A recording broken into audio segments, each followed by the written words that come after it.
Quan un infant o adolescent és diagnosticat de càncer, ell i la seva família iniciaran un dels períodes més difícils de la seva vida. L'impacte d'aquest diagnòstic transformarà el seu dia a dia de manera radical.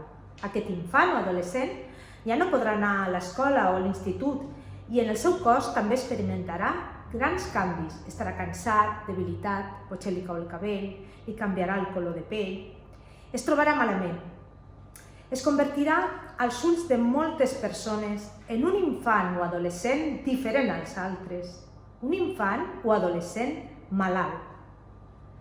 Em dic Maite Montañés Blanco, soc la presidenta de l'Associació de Nens amb Càncer, la FANOC, una entitat que treballa perquè aquest infant o adolescent no sigui tractat com si ell fos la seva malaltia.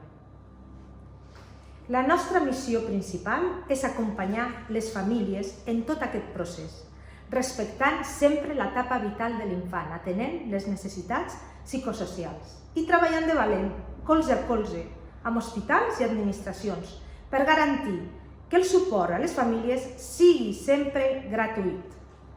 I avui us vull demanar a tots i a totes que ens ajudeu a seguir endavant i mantenir aquesta gratuïtat posant-vos aquesta gorra, un símbol de solidaritat que arriba als 20 anys de trajectòria, gorres que ens han permès atendre a 19.000 famílies en els darrers anys.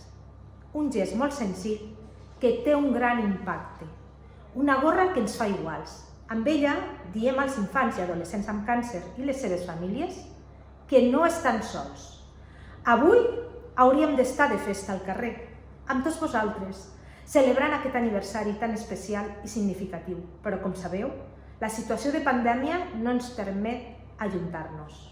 La Covid-19 ens ha capgirat i complicat les vides, obligant-nos a fer un esforç d'adaptació a aquesta nova realitat. Esperem retrobar-vos el més aviat possible i celebrar aquest aniversari i tot el que calgui amb tots vosaltres. Cuideu-vos molt i, si us plau, no deixeu de posar-vos la gorra.